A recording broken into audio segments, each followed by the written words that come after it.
بشكر ربنا جدا جدا على النعمة الكبيرة دي ان انا اكون في وسطكم. هي بصراحة انا ما استحقش النعمة الكبيرة دي، انتوا شعب جميل جدا بصراحة يعني. النهاردة هنتكلم علشان المناسبة اللي احنا موجودين فيها اللي هي صيام الميلاد. كل سنة وحضراتكم طيبين وبألف صحة وسلامة. عايزين نتكلم عن حتة الصيام ومعناه، ازاي نستفيد بالصيام في حتة ان احنا نغير نفسنا وتبقى فترة مقدسة وجميلة.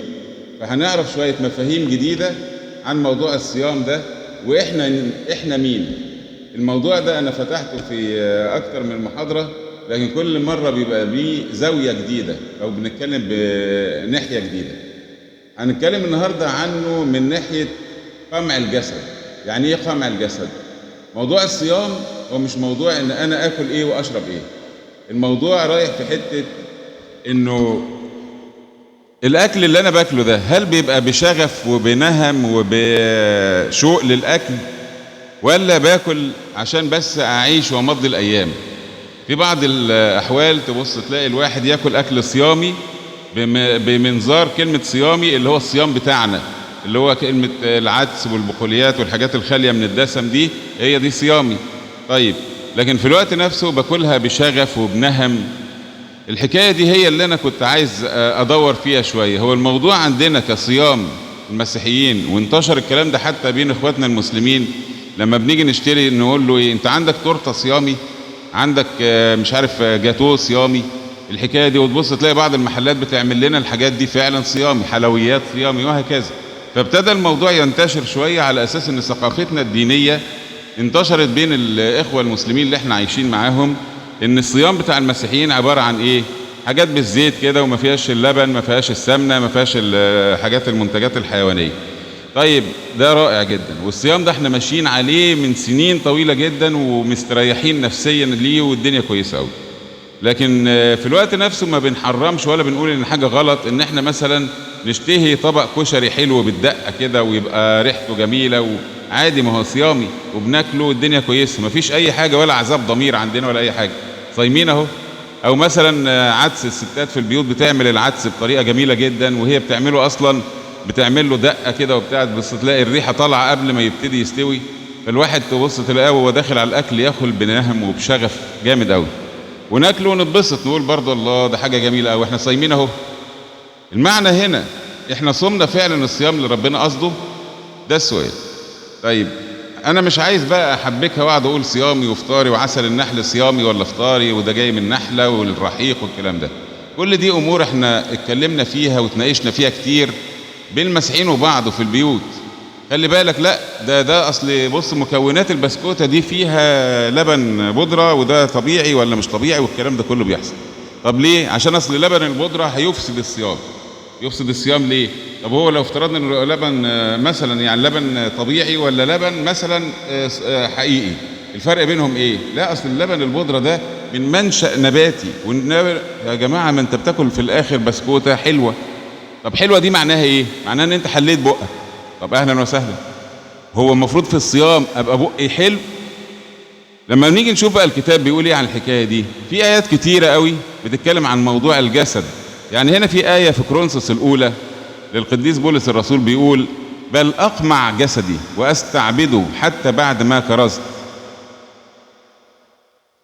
للآخرين لا أصير أنا نفسي مرفوضا. يعني إيه بقى كرزت للآخرين؟ يعني أنا مثلا الكرازة دي اللي هي الواحد اللي بيتكلم كلمة ربنا، فأنا هو بعمل كلمة ربنا هو، ممكن إن أنا بكون أقول لكم الكلام ده وأنا نفسي أكون فاطر، يبقى أنا بعد ما كرزت الآخرين أصير أنا نفسي مرفوضا. فعشان كده هو بيوصل لنا المعنى اللي هو فهمه، ولو هو فهمه ده رسول يبقى المفروض ان هو ده اناء مختار. يعني اللي هو بيقولوا لنا ده من واقع الروح القدس مكتوب في الانجيل، فبالتالي لازم نمشي وراه ونعتبره قدوة. هو قال ايه؟ اقمع جسدي. هل معنى اقمع دي ان انا اعمل فيه ايه كده؟ خلينا نشوف اعمل فيه ايه. له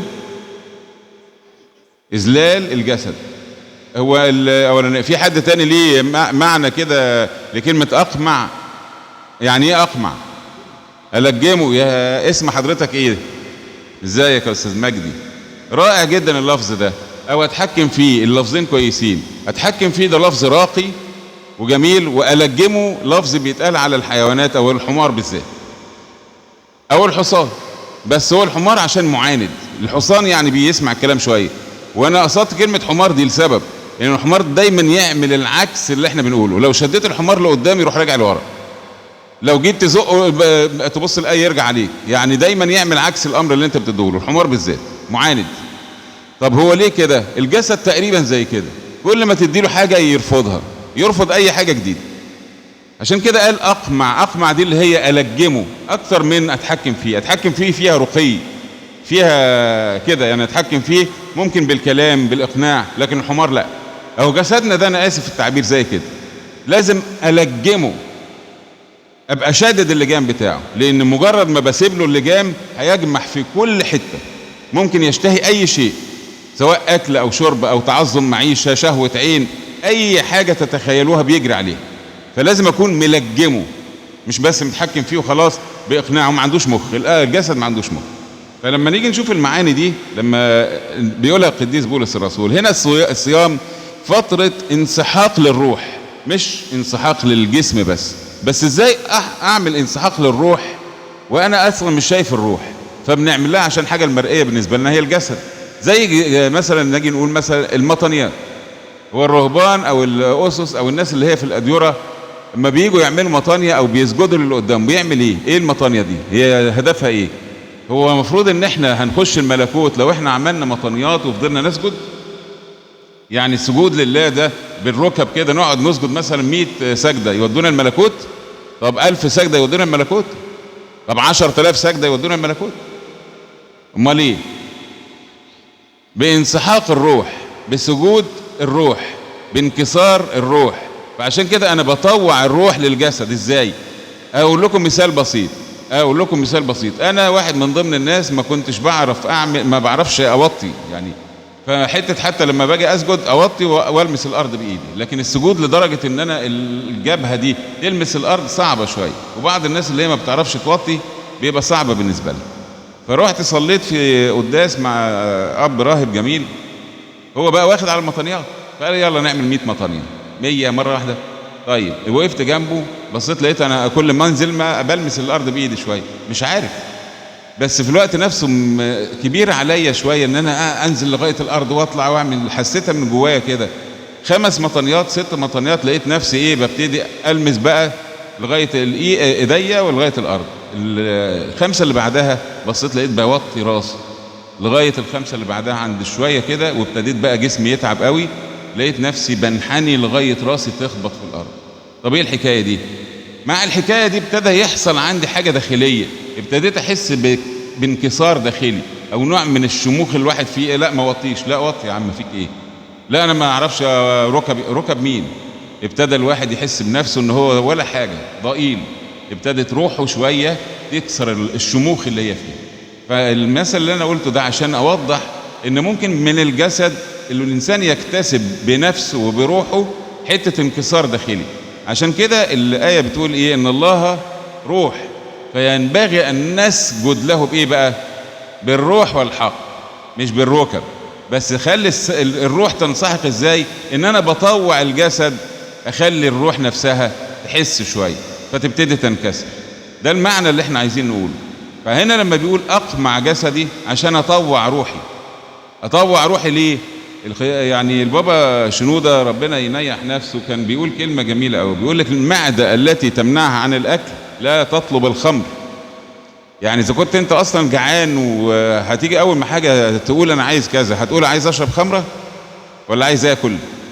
فما دام منعتها عن الأكل اتفضلي.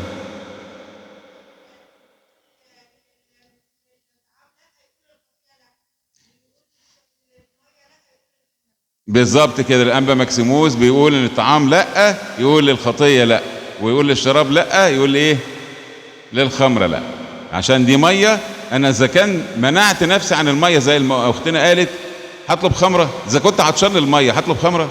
واذا كنت يعني جعان للاكل هعمل خطيه؟ اول حاجه هفكر فيها هي ان اكل. تمام؟ الحكايه هنا رايحه في ايه؟ رايحه في حته ان انا بطوع حاجه لحاجه، بس الحاجه والحاجه الاثنين دول هم مكونات، زي ما احنا قلنا في اول مره اتقابلنا فيها ان مكونات الانسان ثلاثي: جسد ترابي ونفس وروح. الروح دي من ربنا، فنفخ في انفه نسمه حياه فصار ادم نفسا حيه. والجسد ترابي جبله من تراب الارض وصنع الطين ونفخ في انفه نسمه حياه. امال النفس دي ايه؟ اللي هي اللي بتتكون ما بين الجسد والروح، وبيبقى فيها مركز العاطفه، الحب والكره والافضليات. عشان كده هي النفس دي هي اللي ربنا معني بيها: يا ابني اعطني قلبك ولتنظر عيناك طرقي. قلبك دي اللي هو مركز العاطفه. القلب هنا لو احنا خدناها بالشكل الحرفي ده 2 أذين و2 بطين وبينهم شرايين وصمامات. هو ده فين النفس فيه بقى؟ يبقى مش القلب المقصود بقى في الكتاب المقدس بحته القلب اللي هو اللي بينبض ده، لا، القلب ده اللي هو الصريره، النفس، محبتك، اشتياقاتك. اعطني اشتياقاتك، تشتاق لي انا، تحبني انا بس. عشان كده في الايه الصريحه بيقول: احب الرب الهك من كل قلبك وكل فكرك وكل قدرتك. كل اللي احنا قلناه ده احنا بنقول الهامش او اللي هو الثمره بتاعه الشجره. امال الشجره اساسها ايه؟ يعني احنا قلناه ده عباره عن كلام جميل قوي وبيتقال كتير، بس ده الثمره بتاعه الشجره اللي احنا المفروض ان احنا نعرف اساسها، او البذره نفسها اللي هنحطها في الارض بتاعتنا ايه. البذره نفسها بتقول ان الانسان مخلوق سماوي. يعني ايه مخلوق سماوي؟ ده جابه من تراب الارض. اقول لك ايوه، هو من تراب الارض، بس الإنسان بينفرد عن سائر الكائنات الأخرى بأنه الكائن الوحيد القائم باتحاد الروح بالجسد. يعني إيه بقى؟ الكلام هيبقى يعني نركز فيه شوية ويعني نخلي مفاعيل التعليم اللي احنا خدناه قبل كده مكنونة. يعني زي ما تقول أنا بطلب منكم حاجة بعد إذنكم. كل واحد عنده بيت ساكن فيه، صح؟ هتدوني أوضة بس في البيت فاضية خالص ما فيهاش عفش نهائي. هل في إمكانية في كده؟ من فضلكم لو انا مثلا عايز اتكلم واقول ايه، انا عايز ازوركم في البيت، اديني اوضه ما يكونش فيها سراير العيال اللي بيقعدوا فيها ولا المكان اللي انت بتاكل فيه، اديني اوضه بكون قاعد فيها عشان اقدر احط فيها حاجاتي. طب انا باجي ازورك في عقلك دلوقتي، في مفاهيمك، ارجوك اديني مساحه ان الحاجات اللي سمعتها قبل كده جنبها، بحيث ان اللي اسمعه دلوقتي ده اللي احنا هنقوله النهارده ونتناقش فيه. لو عجبك افتح بقى البيت بتاعك اللي هو عقلك وابتدي مشيه. لو حاسس ان هو مش مهضوم قول لي ونتناقش فيه، لكن مش عايز حد في مفاهيمه السابقه يكون عنده مفاهيم يعارض اللي انا بقوله دلوقتي. ليه؟ لانه اللي انا بقوله جديد شويه، جديد على المسامع. تمام؟ في كنايس وفي محاضرات لما باجي اتكلم ابص الاقي اول ما بقول الايه ابص الاقي الشعب يبتدي يكر الايه على طول، حافظينها كويس قوي، بس لما نيجي نشوف المعاني بتاعتها الحقيقيه نلاقي المعاني ضايعه. ليه؟ طيب ده المعاني الحقيقيه. فتلاقي دي عارف اللي هو المثل اللي بيقول حافظ مش فاهم. للاسف الشديد احنا في الشعب دلوقتي، انا مش بقول الشعب، انا بقول انا من ضمن الناس دي. انا نفسي اتعلمت وما زلت بتعلم. انا لسه امبارح مستلم شهاده الكليه الكليريكيه، خلصت بكالوريوس العلوم اللاهوتيه، يعني لسه ما زلت لغايه دلوقتي وبعمل دراسات عليا وهفضل اتعلم. ليه؟ ما في التعليم ما فيهوش حد اقصى. وحتى سفر الجامعه سليمان الحكيم بيقول ايه؟ ده هو سليمان اسمه ايه؟ الحكيم، اللي هو موصوف بالحكمه. قال ايه؟ بحثت عن الحكمه فلم اجدها، والعميق العميق من يجده. يعني احكم انسان على وجه الارض بعد طبعا السيد المسيح، احكم انسان هو سليمان الحكيم. بيقول بحثت عن الحكمه. فمين بقى اللي هيدعي ان هو صاحب الحكمه؟ ما فيش. فبالتالي احنا دايما بنتعلم. انا عايز اقوله ده ان انا بتعلم زيكم، بس خلي المفاهيم القديمه شويه للي هو بيحاول يرد يخليها على جنب شويه. احنا مخلوق سماوي. يعني ايه؟ هيجي يقول لاي حد يقول لك طب ما انا مخلوق من تراب، اقول لك ايوه، بس كلمه مخلوق سماوي هو التفرد بتاعك. يعني ايه التفرد؟ الحاجه اللي ربنا خصك بيها لوحدك. طب ربنا خصنا بايه عن باقي المخلوقات؟ بالعقل او النطق العاقل او العقل الناطق او الادراك. كل دي معاني للي ربنا خصنا بيه. الادراك يعني ايه ادراك ويعني ايه فهم؟ في حد يفهم يعرف الفرق بين فهم وادراك؟ فهم لا، غير المعرفة. فهم وإدراك. أنا بفهم، ممكن واحد مدرس بيكون بيشرح لي مسألة حساب فأنا بفهمها بالطريقة اللي هو دي اسمها فهم. لكن الإدراك بمعنى إن أنا مدرك إن لو ما عرفتش دي وما عرفتش أذاكر كويس هسقط، فأصبح الفهم أنا بفهم حاجة تحت إيدي وخلاص. طب ما أنا عايز أقول الحيوانات بتفهم. لما تيجي تقول له مثلا حاجة خطر بيجري، ولو حطيت له أكل بيجري عليه عشان ياكله، يبقى فيه فهم وفهم. أمال الإدراك يعني إيه؟ هو مش مدرك اصلا ان هو لو ما كانش يموت ولا ما يموتش، هو مش مدرك. لو انت حطيت له مثلا حاجه فيها خطر او فخ وهو مش شايفه، هياكل ويقع في الفخ عادي. لكن انت مدرك ان الراجل ده اللي بيحط لك الحاجه دي مش كويس، فيبقى اكيد في فخ. اهو ده ادراك. يبقى هنا الادراك هو الانسان تميز بيه عن الحيوان، اللي هو العقل الناطق او الروح، بنسميها الروح، بس الروح الناطقه العاقله. بعض الناس برضه في المفاهيم يجي يقول لك ايه، حيوان مثلا ولا بطه ولا حاجه بتفرفر كده قربت خلاص يعني فسكتت خالص، فيجي يقول لك لا ده لسه استنى، ده لسه فيها الروح. كلمه الروح دي يعني ايه؟ يعني لسه صاحيه. لا، هي مش روح، هي اسمها نفس. فالنفس دي موجوده في الحيوان ونفسه في دمه. اول ما تقطع الراس بتاعت البطه خلاص هي كده فارقت نفسها جسدها، ولكن ما لهاش روح. الروح اللي بنقصدها هي الروح العاقله اللي المفروض ربنا مديها لنا، بس خصنا بيها عن باقي مخلوقات اللي ربنا خلقها. تمام؟ الحته دي اللي احنا متميزين بيها هي دي اللي احنا بنقول عشان كده الانسان كائن سماوي، لانه مخصوص بالحته اللي فيها الروح دي. ليه بقى؟ هو بينتمي الى عالم الارواح لو ما كانش ليه جسد. يعني احنا لو افترضنا ان احنا جسدنا فارق الروح، هنمشي فين؟ هينتقل لعالم الارواح اللي هو بقى ايه؟ ملوش جسد بس بقى روح، والروح عند ربنا مش هيموت بمعنى التلاشي، لان الروح ما زالت باقيه. وفي يوم الدينونة الروح دي هتلبس الجسد تاني مع النفس، وإنسان يرجع تاني يتحاسب قدام ربنا. هل بقى البطة ولا الوزة هترجع تاني نفسها ترجع فيها؟ هو ده الفرق. عشان كده مهما كنت أنا من تراب، فإن نفخة ربنا هي السبب في إن إحنا بنختلف عن أي مخلوقات تانية ربنا خلقها إلا آدم. فبنقول إيه؟ فصار آدم نفسا حية. غرس الرب الإله جنة في عدن في شرق الأردن، وأخذ الرب الإله آدم ووضعه في جنة عدن ليعملها ويحفظها. ليعملها ويحفظها في تكوين 2. من هذه النصوص يتضح أن الإنسان مخلوق سماوي، حتى ولو كان في تكوينه جوهر ترابي اللي هو تاخد منه، ولكن فالسماء بالنسبة للإنسان هي الأول والآخر، البداية والنهاية. ليه؟ ليه بقول كده؟ لأن ربنا لما جه بيقول إيه؟ لنعمل آدم على إيه؟ فبالتالي هي الصورة الحقيقية اللي احنا مفروض ان احنا نتخذها هي صورة الله، وصورة الله هو ايه؟ روح. طيب نخش على الحتة اللي بعدها. هل الانسان لما بيجي يقعد في الارض مهما قعد هو عنده حتة الموت موجودة اكيدة ولا لا؟ اكيدة. بس هل الموت بالنسبة له نهاية؟ بعض الناس الملحدين بيعتبروا ان الموت او مفارقة الروح عن الجسد هي نهاية الانسان، اللي هم الملحدين. ليه؟ او الوجوديين. يقول لك انا موجود وبعد الموت انا ما اعرفش، انا مالي، المهم ان انا اعيش حياتي وبس. طب انت اتوجدت ازاي؟ انا لقيت نفسي كده موجود، مفيش حاجه اسمها خلق ولا بتاع. ده ما عندوش امل في الملكوت. القديس بولس الرسول بيقول ايه؟ اذا كان لنا رجاء في المسيح، اذا كان لنا رجاء في المسيح اهو في هذا العالم فقط، فنحن اشقى جميع الناس. نقولها تاني. بيقول ايه القديس بولس الرسول؟ بيقول ايه؟ اذا كان لنا رجاء في المسيح، او رجاء في المسيح اهو، يعني مش بعيد، احنا مؤمنين اهو. اذا كان لنا رجاء في المسيح في هذا العالم فقط. يعني ايه في هذا العالم فقط؟ يعني احنا لينا اله واحنا لسه في الجسد اهو، وبيراعينا وبيعولنا وبيجود لنا الاكل والشرب وبيحافظ علينا وبيحمينا من حاجات كتيره وهكذا. فاحنا لينا رجاء في المسيح في هذا العالم اللي احنا عايشين فيه ده. يبقى احنا لينا رب ولا مش رب؟ لينا. طب احنا ملحدين كده؟ مؤمنين ولا لا؟ صح؟ وشايفين ان ربنا بيراعينا وبيدينا القوت بتاعنا وبيحمينا واحيانا ينقذنا من مشاكل كتير. حصل ولا لا؟ فاذا كان لنا رجاء في المسيح في هذا العالم الجسدي ده فقط، كلمة فقط، راح مكمل قال ايه؟ فنحن اشقى جميع الناس.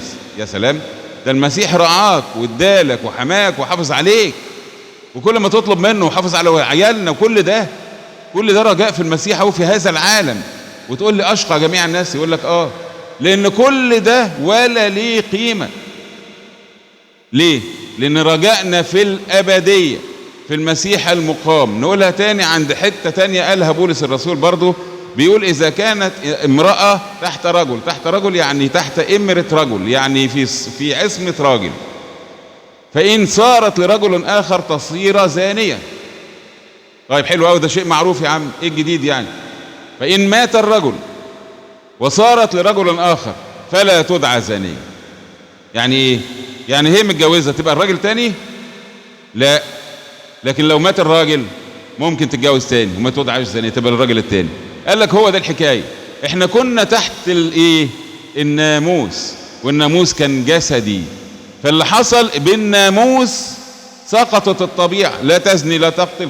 ما فيش انسان قدر، ما فيش انسان واحد قدر يكمل وصايا الله في الشريعة، لا تزني لا تقتل لا يكن لك إله غير، وهكذا. ما فيش بني آدم واحد على مستوى البشرية بالكامل قدر يكمل الشريعة، تخيلوا. فعشان كده في القداس بنقول ايه؟ وأكملت ناموسك عني.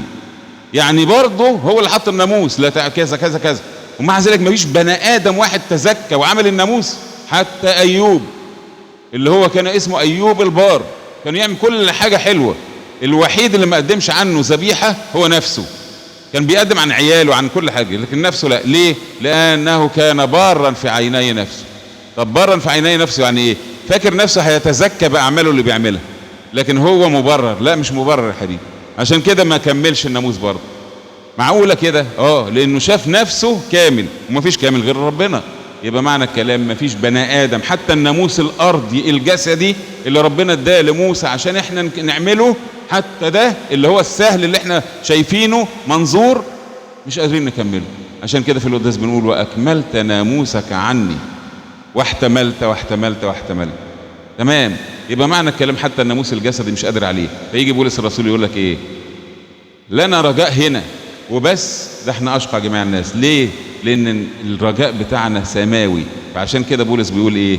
فإن صارت لرجل آخر تدعى زانية. يعني بمعنى ان انت لو رحت عملت خطية تحت الناموس تعتبر خاطي. اللي هو ربنا قال لك ايه؟ لا تشتهي مال قريبك. فانت شفت بيته حلو كده وانت قاعد في اوضه وصاله، اتضايقت وبتاع، فاشتهيت الايه؟ البيت اللي هو بتاع قريبك او اخوك. دي خطيه.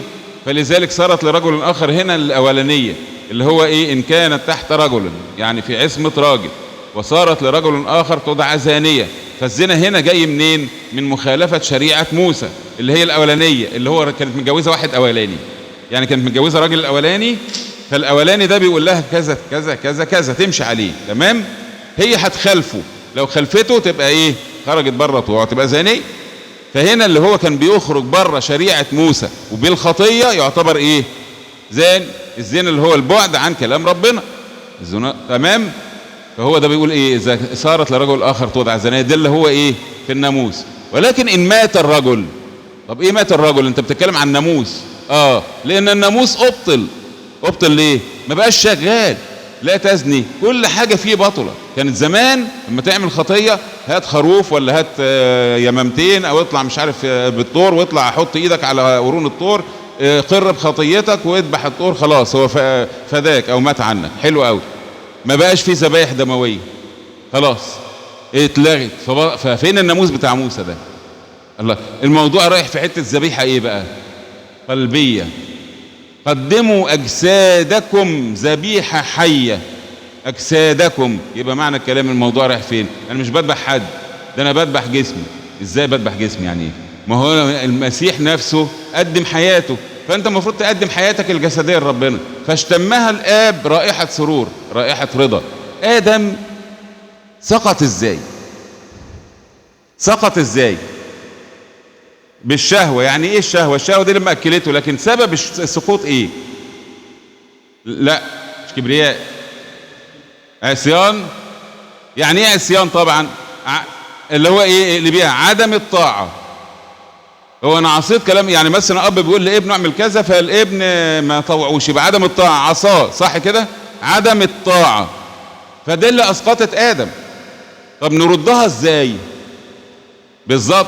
فلما جه المسيح ايه؟ اطاع حتى الموت، موت الصليب، فاشتم الاب رائحة سرور ورضا، الطاعة، فرد ادم للرتبة الاولى. يبقى هنا سقط. نفس طريقة السقوط هي طريقة القيام. طب الشيطان بقى سقط ازاي؟ عشان كده بنقاوم الشيطان بايه؟ بالاتضاع، اللي هو من تواضع لله لكن اللي بيتكبر يقاوم مستكبرين ويقع. عشان الشيطان تكبر سقط. هم قاوم الشيطان بايه؟ بالاتضاع. اروح رافع نفسي. من تواضع لما يجي حد يقعد في اول صف وهو مثلا مش هو الشخصيات المهمه، تبص تلاقي اللي جاي وبينظم الحفله يرجعه لورا. لكن لو هو مثلا شخصيه مهمه وقعد اخر واحد، تلاقيه جاي له جري ويقدموه قدام. شوف الاتضاع والتكبر اهي. كل مناحي الحياه في تطبيقاتها بتقول كلام ربنا، بس احنا لما بنيجي نقوله بنستغرب، نقول ايه ده؟ كأننا اول مره نسمعه. لا، احنا مش اول مره نسمعه، احنا سمعناه بس في تطبيقاته مش عارفين بيمشي ازاي. طب نخش على الحته اللي احنا قلنا كده. الانسان المفروض ان هو يطوق او يتمنى الامور السماويه. طيب الحته اللي هي مهمه في الموضوع حته تانية. انا اتمنيت الامور السماويه، هنفذها ازاي؟ هعملها ازاي؟ بيقول لك بقى القديس بولس الرسول بيقول ايه بقى؟ فإن مات رجلها وصارت لرجل آخر فلا تدعى زانية. من الرجل الآخر ده بقى؟ احنا كده فهمنا الرجل الأولاني هو الناموس اللي هو الجسدي. الرجل الثاني مين بقى؟ مين؟ يسوع المسيح. اسم حضرتك ايه؟ يعني نقول ايه؟ تصوني مريم الجميلة جدا اجابت. سقفة بقى كبيرة لتصوني مريم. رائع جدا الاجابة دي. يسوع المسيح المقام هو ده الرجل الثاني. لان الرجل الاولاني جاء بالجسد فشال على كتفه خطية العالم اللي هي خطية ادم وفساد الطبيعة. طبيعة ادم فسدت بادم بايه؟ بمخالفته وبعصيانه اللي هو عدم الطاعة. فجاء وأطاع وكان الحمل الذي بلا عيب. وكان الحمل الذي بلا عيب ايه؟ شابهنا في كل شيء ما خلا الخطية. يعني الوحيد اللي ملوش خطية وخد الخطية بتاعت العالم، فرد الطبيعة تاني للوضع الأولاني. عشان كده بيقول لك وردنا إلى الرتبة الأولى اللي هي بتاعت آدم ما قبل السقوط. بس آدم ما قبل السقوط كان برضه فيه جسم وكان فيه روح، لكن الله روح. فعمل ايه بقى يسوع بقى؟ هل بعد الصعود ساب جسمه في الارض؟ امال عمل ايه؟ ده هو عمل ايه؟ صعد بجسده اللي اكله وشرب بيه، طلع بيه عشان يعلمنا ان احنا حتى نرتقي باجسادنا لفوق. حتى التلاميذ لما كانوا بيشوفوه بيصعد فابتدى يبص فقال لك ايه؟ لكن بيقول لك الكتاب ورجعوا الى اورشليم فرحين. طب ده انت فارقتهم، قال لهم انا رايح اعد مكان فين؟ طب ما احنا كان عندنا الارض. اذا كان ربنا خلق ادم وحطه في الجنه وكان موجود الجنه هنا في شرق عدن اهي في عدن اللي هي في الاردن. يعني معنى كلام الجنه هي ممكن نروحها اهي. وجنه بالانجليزي جاردن، يعني جناين حدائق. حتى سليمان في سفر الجامعة بيقول ايه؟ بنيت لنفسي جنات وفراديس. مش فردوس واحد، لان الجنة هي الجناين، الاماكن الواسعة الحلوة الخضرة دي. طيب يعني الجنة هي موجودة اهي. امال رايحة اعد لكم مكان وانت هتودينا فين؟ الجنة؟ لا يا حبيبي، الجنة اللي احنا بنقولها دي جنة ارضية ملهاش لازمة، لان العالم قد وضع في الشرير. ايه بقى العالم اللي وضع في الشرير؟ اذا كان هو ربنا خلق ووجد ان كل ما صنعه فهو حسن جدا، وانت خلقت كل حاجة حسنة جدا. طب ادم ده المفروض ان هو كان ايه؟ كان عبد ولا كان سيد؟ تخيل، كان سيد لانه خلقه على غير فساد. والموت الذي دخل الى العالم بحسد ابليس حسد ادم فلعبوا قمار، لعبوا على الترابيزه، اعمل كذا كذا كذا فان اكلت ستصير كالالهه. ما قالوش موتا تموت، ضحك عليه وكسب منه ايه؟ العالم. فمن لحظة سقوط آدم ومعصيته لله فسدت الطبيعة، وبعد الفساد الله قدوس فلا يرى فسادا، فطرد آدم من الجنة الأرضية دي. ولكن مين اللي كسبها؟ الشيطان. ومن ساعة اللحظة دي أصبح هو رئيس هذا العالم. وبنقعد نحكيها كل يوم، بنقول إيه؟ إن رئيس هذا العالم آت وليس له فيه شيء. مين اللي بيقول بقى كده؟ المسيح نفسه. طب إذا كنت أنت المسيح، أنت الخالق، الآب خلق بالابن في الروح القدس، يعني كل شيء. مش المسيح هو الكلمة؟ المسيح هو الكلمة ولا كلمة الله؟ صح؟ وفي سفر التكوين بنقول إيه؟ قال ليكن نور فكان نور. فإذا قال، الواحد لما بيقول إيه؟ كلمة ولا بيقول إيه؟ قال، فكلمة. إذن كلمة الله هي اللي خلقت الأكوان، وهذا متفق عليه. تخيل بقى، هذا متفق عليه. كل الأديان بتقول كده، كل الكون اتخلق بكلمة ربنا، صح؟ طب ما المسيح كلمة ربنا، يبقى ربنا الآب خلق بابنه كل الأشياء في الروح القدس. حلو قوي. إذا كنت أنت بقى الخالق المسيح أهو، بتقول رئيس هذا العالم إزاي يعني؟ مش فاهم. أيوة، ما هو رئيس هذا العالم لأنه الشيطان كسب العالم من آدم، لأن آدم هو اللي كان بيحط أسماء لكل المخلوقات، هو كان سيد الأرض، يتسلط على الأرض كلها ما قبل. هو إيه اللي حصل له؟ اللي حصل له إن هو خسر المعركة دي فاضطرد، ففقد كل حاجة. فقد إيه بقى؟ فقد هيبته، وفقد كمان أمانه. هابيل بيقول لربنا إيه؟ بيقول له هوذا كل من يجدني يقتلني. الله، ليه؟ قبل كده ما كانش يقدر حد يقتله، لأن هو كان سيد العالم كله. لكن لما وقع خلاص فقد الأمان، وفقد كمان الطهارة، وفقد كمان حتة إيه بقى؟ المهمة قوي، الرجاء. ليه؟ لأن أنت وقعت، أنت مشيت من بيت أبوك ومزعل البيت كله، ونصب عليهم، واخد فلوسهم، واخد كل حاجة. هيبقى ليك عين ترجع؟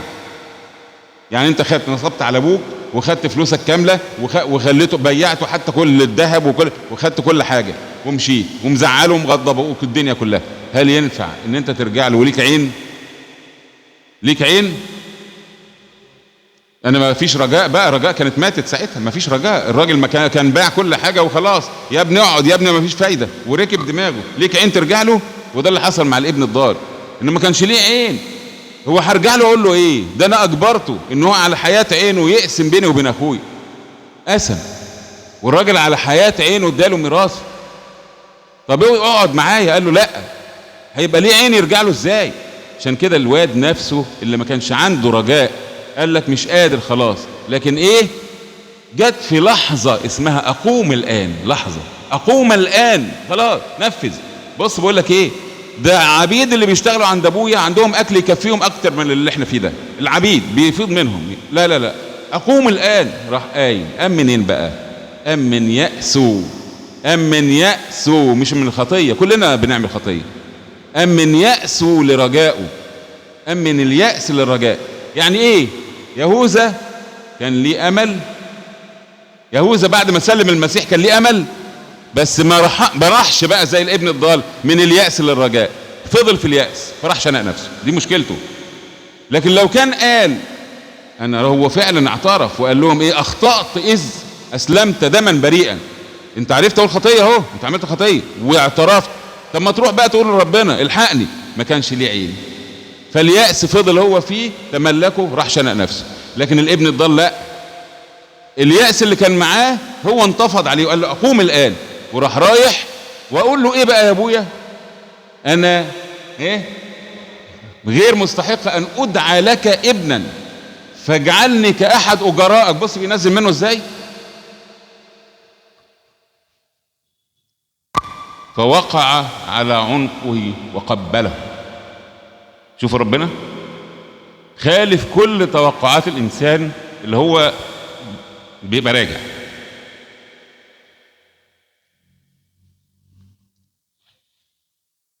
فالحكاية دي نعرف منها ايه؟ لابد ان احنا ننتفض على اليأس اللي جوانا.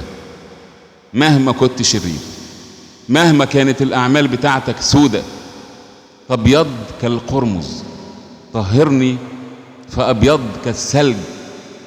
ليه؟ الرحمة والنقاء والطهارة ليست بعمل الانسان مهما كان متزكي.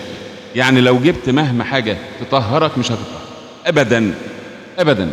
الكل زاغ وفسد واعوزهم مجد الله، ليس من يعمل صلاح، ليس ولا واحد. ولكن القداسة والطهارة وكل حاجة حلوة من عند ربنا. عشان كده احنا لما بنيجي مش عايزين نتطهر، ما بنروحش ايه يلا اغسل نفسك، لا، بنروح بزي ما احنا كده. عارف المغسلة؟ تروح داخل على المغسلة دي هو حضن ربنا، ياخدك يقول لك ايه؟ اخذتك من دمك. ده كانت بدمها، وكانت ده بيتكلم عن الكنيسة اللي هو ايه؟ الدم ده اللي هي الخطية. على فكرة يعني الدم ده حاجة يعني تعتبر كانت رمز للخطية. الدم رمز للخطية. اللون الأحمر رمز الخطية. يعني مثلا لما نشوف في قصة يعقوب وعيسو، يقول لك يعقوب كان نازل إيه؟ شادد أو ماسك في رجل أخوه اللي هو عيسو، بس عيسو كان نازل إزاي؟ أحمر، رمز للخطية. إذا اللون الأحمر ده كان رمز الخطية. عشان كده إحنا هنا في اللون الأحمر ده هو رمز للفداء عن الخطية. ده بيرمز الفداء عن الخطية. هو مش لون حلو، ده رمز خطية، ولكن هو خادوا الخطية دي وخلاها أبيض. عشان إيه؟ أبيض وأحمر. هو ده. نرجع تاني للموضوع اللي احنا ماشيين فيه، اللي هو إن الإنسان مخلوق سماوي. احنا كده عرفنا إن الغاية من الموضوع كله إن أنا أتنقل من الأرض للسماء. تعالى نشوف المسيح قعد بالأرض بالجسد، بس الجسد ده لم يرى فسادا فرجعه لمين؟ رتبته الأولى. فرجع المسيح نفسه بالجسد، قام من الأموات، فأصبح الجسد بتاعه ممجد، مع إنه الجسد اللي كل وشرب بيه، فراح واخده مع السماء.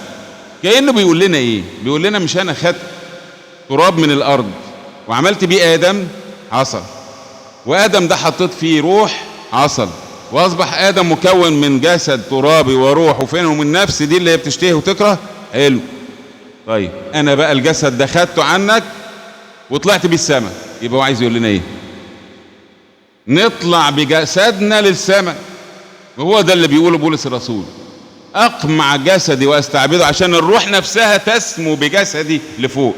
طب جسدي ده مش هيطلع يا سيدي، ما التراب حيل التراب، انت اخدت التراب، بس احنا كنا عاملين خطيه، لذلك الجسد بتاعنا هيفضل في الارض تراب.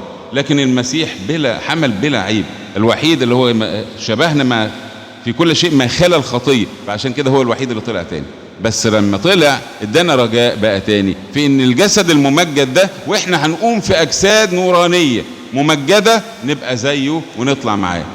يعني العالم اللي هنا ده فين؟ العالم ده انتهى. عشان كده بيقول لك لا تحب العالم ولا الاشياء التي في العالم، لان العالم يمضي وشهوته معه. مع ان العالم كان في يوم من الايام هو الجنه الارضيه، لكن ادم خسرها، فقال لك خلاص انا هقعد احارب بقى، خلاص العالم ده هينتهي ويزول. يبقى معنى الكلام ما تحبش العالم ده يا حبيبي، لانه انتهى، لانه وضع فيه الشرير. ايه الشرير؟ هو الشيطان.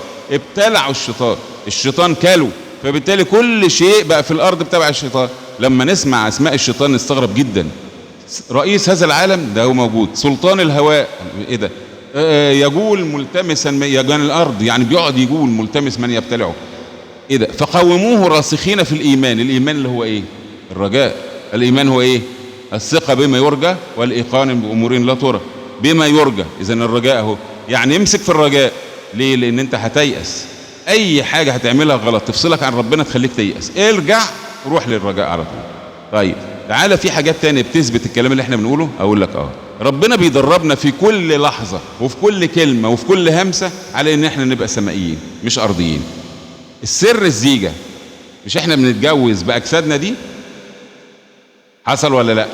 مش بنتجوز وننجب؟ طب في سر الزيجه بيقول لك ايه؟ إذ ليس اثنين بل جسد واحد. بس الجسد الواحد ده هما الاثنين بقوا جسد واحد. رائع جدا. بس لما نيجي نحسبها نشوف ايه؟ نشوف ان هو الرجل رأس المرأة، صح؟ رأس المرأة ولا لا؟ طب المرأة ما لهاش رأس ولا ايه؟ إذا كان الرجل رأس المرأة، فين رأس المرأة؟ فين؟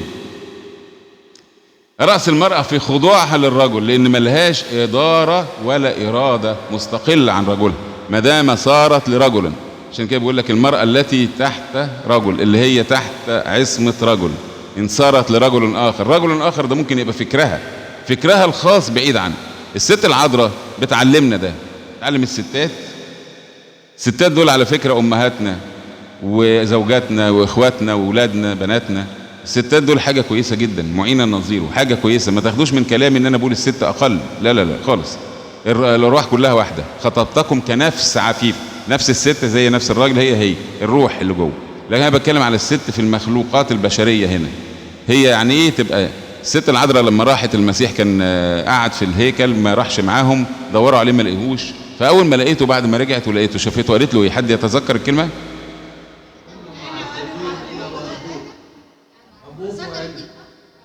ايوه، هوذا ابوك وانا. ما قالتش انا وابوك، مع ان التلقائيه بتقول ايه؟ ده انا وابوك تعبانين. لا، هوذا ابوك وانا، قدمته.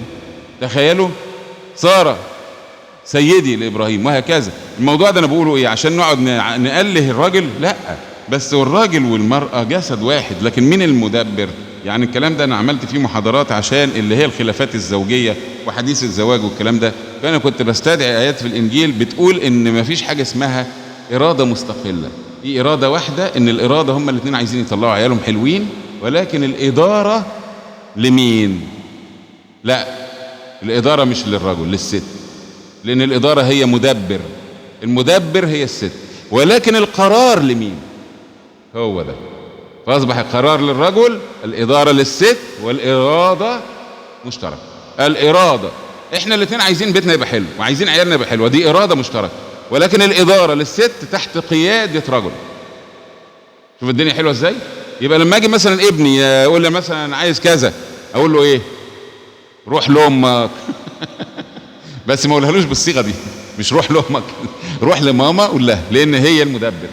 ليه؟ لأن هي هتدبر كل حاجة، لكن أنا خدت القرار وقاعد كده سلطان، والست هي اللي بتعمل كل حاجة، بس أنا اللي خدت القرار. عشان كده لما بيحصل خلافات بين الزوج والزوجة قدام العيال تطلع منقسمة نفسيا، يطلع عندهم مشاكل نفسية كبيرة، لكن الخلافات تحسم في الغرف المغلقة. دخلنا، اتفقنا، خلصنا، قرار، خد القرار يا عم، مضيت القرار، سلام. يروح طالع الراجل قاعد يشرب شايه، تيجي الست تبتدي تشتغل بقى خلاص. اي حاجة تطلع معلش روح للست، ما هي المدير، مدير البيت ده هي الست. وما انا بعمل ايه؟ ما انا خدت القرار جوه خلاص، ما تقدرش تعمل حاجة من غيرك. عشان كده ايه؟ ان صارت لرجل اخر تدعى زي، او رجل اخر اللي هو فكر اخر. ما ينفعش ان تمشي بفكر مستقل، ما ينفعش تمشي بايه؟ بفكر مستقل، تمام؟ وان مات الرجل وصارت لرجل آخر فلا تدعى زانية، لأن مفروض الكنيسة كلها تصير للرجل الآخر. مين الرجل الآخر؟ هو المسيح الممجد. الممجد اللي هو إيه؟ اللي فوق، اللي في السماء. ده روح ولا روح وجسد؟ هو خد جسد بس الجسد اللي هو التراب، لكن هو المفروض المسيح واحد مع الآب في الجوهر، فبالتالي هو إيه؟ روح. فينبغي أن نسجد له بإيه؟ بالروح مش بالجسد. بس الجسد بنطوعه، يبقى مفروض ان احنا ناخد من هنا لهنا لفوق. طيب تعالى شوف السر الزيجة عمل فيها ايه. قال لك الرجل رأس ايه؟ المرأة. انا كل ده بقى يعني حكيت كتير عشان ما اخليش مقاومة فكرية اللي انا بقوله. يعني ما حدش يجي في فكره ويقول لك لا الرجل رأس ايه؟ لا انا عايز اناشيد. الرجل رأس ايه؟ لا انا صوت الرجل رأس ايه؟ صح كده. موافقين؟ الست موافقة؟ هات لنا موافقتهم موثقة لو سمحت. هات لنا الموافقة. الرجل رأس ايه؟ موافقين؟ طب والرجل رأسه مين بقى؟ المسيح. بالظبط. اذا المسيح رأس الرجل هو اي لا موافق على طول. تمام. لا على طول انا اضمن لك ده. يبقى نرجع تاني للمحاضرة نقول ايه؟ الرجل رأس المرأة، ورأس الرجل مين؟ ورأس المسيح مين؟ الله. لا كنيسة مين بقى؟ لا استغفر الله العظيم. الكنيسة هي جسد المسيح. انا بعت المايك ليه كده؟ رأس المرأة الرجل، ورأس الرجل المسيح، ورأس المسيح الله الآب. الله الآب. من رآني رأى الآب. فإذا رأس المرأة الرجل، ورأس الرجل المسيح، ورأس المسيح الآب. خدها منين بقى؟ جربها كده. أرضي أرضي، أرضي سماوي، سماوي سماوي. يبقى هو رجل رأس المرأة أرضي أرضي، ورأس الرجل المسيح أرضي سماوي. رأس المسيح هو الآب سماوي سماوي. يبقى خدنا من تحت لفوق، وزي ما خد جسده لفوق في الصعود تلاقي كل حاجة رايحة كده. هو إذا ملائكة السماء تراها إيه بقى؟ صاعدة ولا نازلة؟ ما قالش نازلة، قال الأول صاعدة. طب إذا كانت ملائكة فوق، أيوة يا سيدي، ما هو إحنا برضو أرواح المفروض نبقى صاعدين الأول مش نازلين. إحنا دايما طالعين. طب المخلوق الوحيد اللي عنده زوايا الرؤية حاجة اسمها أفقي، يعني الأفق اللي هو الهوريزونتال ده، وفي فيرتيكال. الوحيد اللي بيبص لقدامه والفوق هو الإنسان. طب في حيوان أو شفته كلب أو حصان حتى بيبص على البلكونة الدور الرابع؟ في أي حيوان بيبص على الدور الرابع كده؟ ولكن الإنسان هو يبص كده أو قدامه. الحيوان يروح بص كده تحت أو فوق، يعني يا إما تحت يا إما قدامه. لكن الإنسان كده أصبح هو اتجاه بصره لمين؟ لفوق على طول. ربنا خلقه كده بطبيعته كده، بكل الشواهد الدنيا بتقول كده. الدنيا بتبقى واضحة جدا، ومع ذلك الواحد بيجي يستغرب جدا هي المعاني دي كانت رايحة فين. احنا مش فاهمينها ليه. تعال نخش على حتة تانية. كل دي أدلة على إن اللي احنا بنقوله ده عبارة عن إن الإنسان مش جسد. وقت نكمل ولا الدنيا إيه؟ نكمل ولا الوقت خلاص؟ نعم أسمع، نكمل ولا الوقت خلص؟ إيه؟ كفاية؟ بيقولوا كفاية ولا بيقولوا إيه؟ طيب هنقفل الحتة دي على السريع كده عشان أقول لكم الناحية اللي احنا بنتكلم فيها جسد نفس روح. عايزة تسأل؟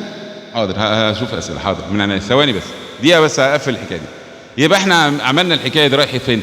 تعالى بقى بص الشواهد تانية جميلة كده، هي تعبيرات حلوة. لما جه المسيح مع موسى في الجبل، قال له ايه؟ اخلع عليك لأنك واقف على أرض مقدسة. ايه الأرض المقدسة؟ الجبل، صح؟ بيقول لك ايه؟ نظرت إلى الجبال من حيث يأتي عوني. تعالى بقى بالحكاية دي، بص كده، الجبل ده هو ايه؟ عوني، أو المسيح طافرا على الجبال. حلو قوي، يعني الجبل هو المفروض ان في هو المسيح. لما اتصلب على جبل. تخيل ان انت بقى عايز تطلع للمسيح، عايز تطلع لربنا، صح؟ مش ربنا فوق؟ لما موسى طلع الجبل اللي هو جبل الشريعة، وخد الشريعة ونزل.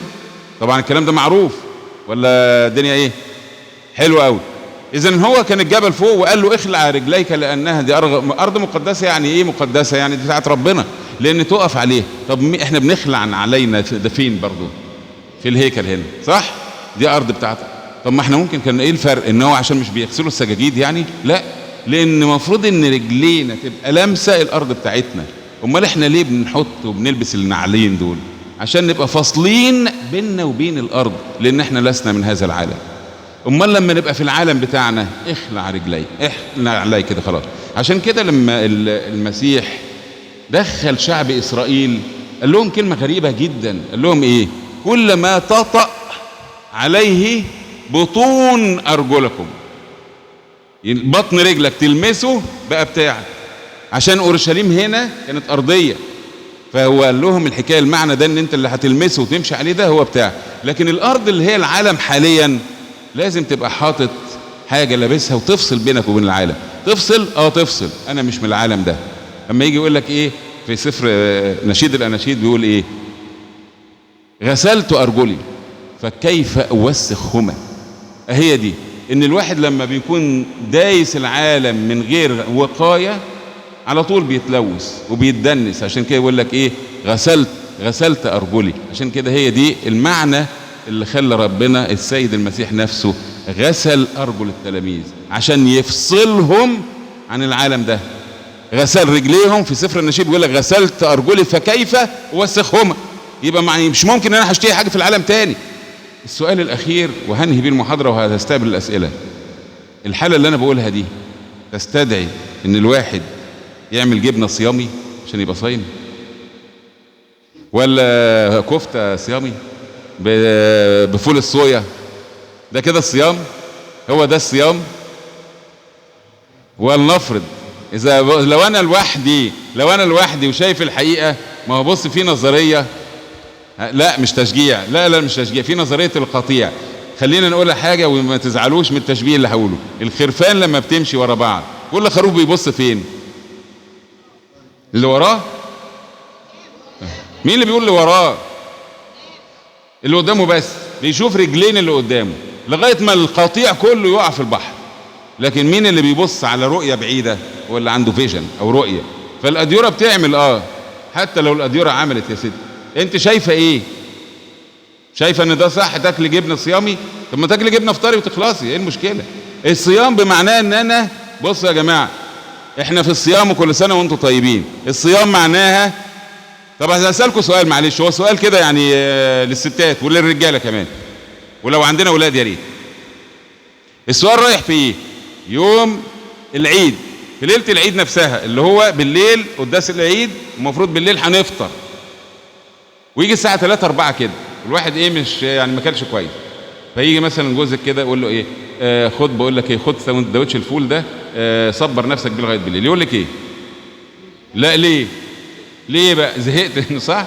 لا، او انت بتجوع نفسك عشان تاكل حاجه حلوه، صح؟ اهو ده الجسد. انا بقى مفروض ان انا بستقبل مين في الصيام ده؟ هو الصيام اسمه صيام ايه؟ عشان الميلاد، يبقى انا بستقبل مين؟ والمسيح بقى ايه؟ روح، مش صعد، يبقى المفروض استقبله بايه؟ بالروح. فبالتالي انقي ايه بقى، او انظف ايه، او استقبل، او اجوع مين؟ معدتي ولا اجوع قلبي؟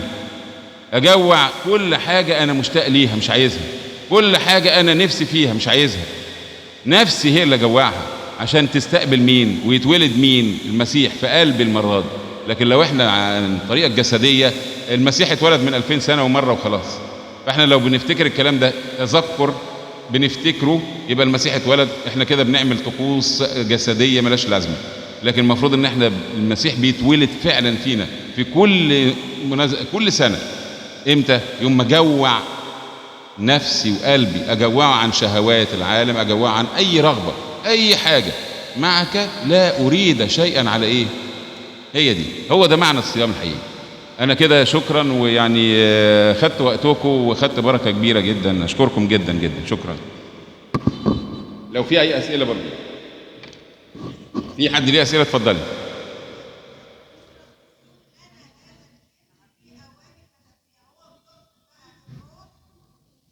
اللي هو ايه؟ لنا هذا الكنز في اوان ايه؟